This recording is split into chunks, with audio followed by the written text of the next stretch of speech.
It's NNX from the Northwestern News Network, where we give you your campus news faster than you can eat a bowl of mac and cheese. I'm Jeremy Fredericks. And I'm Lena Peterson. Let's get right into your top stories right now. Hundreds of protesters marched through Evanston on Saturday, calling for a ceasefire in Gaza. The protest was organized by Northwestern Students for Justice in Palestine, Chicago's Jewish Voices for Peace, and Chicago Area Peace Action. Protesters marched from Fountain Square toward Northwestern President Michael Schill's house, chanting, "Free, free Palestine." The protesters also called for the university to divest from companies supplying arms to Israel. Evanston's rally was one of many rallies held around the world on Saturday. Hours before the rally was scheduled to begin, President Schill sent a letter to the greater Northwestern community. In his letter, Schill urged the safety and support to our community. He also said that Northwestern will not tolerate violence, threats, Islamophobia, or anti-Semitism. Schill concluded with his message with, "We can be passionate about our beliefs while also being compassionate to those with whom we disagree." NNN will continue to report on this story as it develops. On campus, members of the Northwestern community congregated to find common ground. The inaugural NU United Conference was held over the weekend. Attendees spent the day combating political polarization.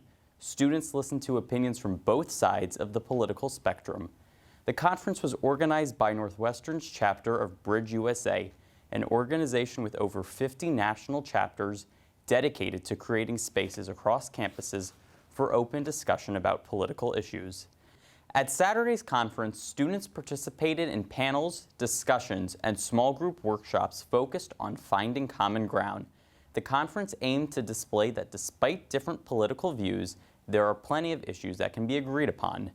While this was the first NU United Conference, organizers hope that the event will become an annual occurrence.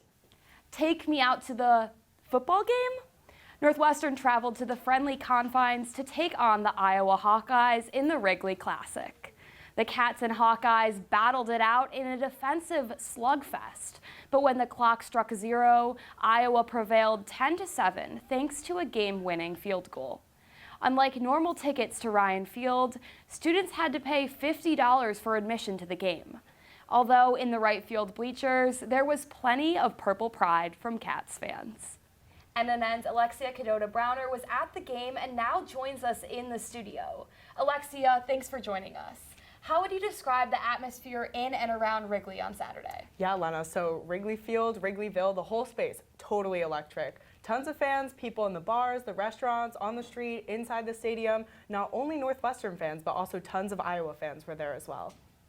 With Ryan Field likely renovated, does Wrigley feel like a viable option for Northwestern to play football for the next few seasons? Yeah, I definitely think so. I was a little surprised to see a football field obviously fit inside of a baseball stadium, but they make it work. Even though both teams have to share the same sideline, you know, it still works out. I think the shape of the stadium is more circular than Ryan Field. It actually creates a more holistic environment for football, in my opinion. So I definitely do think it's viable. Thanks, Alexia. As daylight savings brings darkness early each night, Northwestern's Hindu community is shining bright for Diwali. Northwestern students rang in the Festival of Lights on Sunday evening. The celebration included live music and dance from groups across the Chicagoland area. The Surabi Ensemble headlined the performance, combining Indian, Senegalese, Arabic, and Spanish cultures to create a special music blend. Here's what the founder had to say.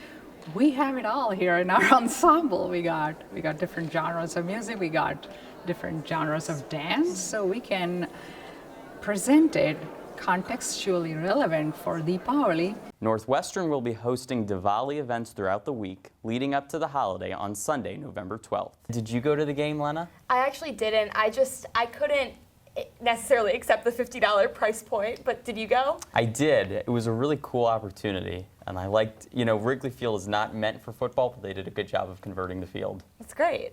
Well, that is all the time we have for NNX today. I'm Lena Peterson. And I'm Jeremy Fredericks. Stay tuned for Politicat and NNR.